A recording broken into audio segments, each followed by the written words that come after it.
Welcome to Penrose Learning, where we make understanding easy. You'll start by enabling the on-screen keyboard so you can type without a physical keyboard. Open Settings, choose Ease of Access, then Keyboard, toggle on-screen keyboard on. Once done, you can also press Win plus Control plus O as a quicker toggle. If you need it at sign-in, click the Ease of Access icon on the sign-in screen and enable the keyboard there.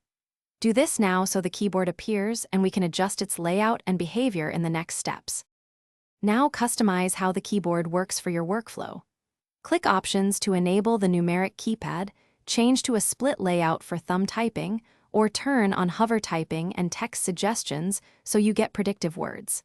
Make sure to dock or undock the keyboard using the title bar, resize by dragging the edges to fit your screen. If you're on a touch device, try tapping versus clicking, because touch gestures and split modes make one-handed finish by handling advanced settings and one troubleshooting tip. Add or change input languages under time and language so the virtual keyboard matches your layout. Switch languages from the taskbar when needed. If the on-screen keyboard stops responding, toggle it off and on, or restart Windows to clear input service issues. If keys misbehave, use the Ease of Access on-screen keyboard as a reliable fallback anytime your physical keyboard fails. Remember, restarting the service often fixes stuck or invisible keys.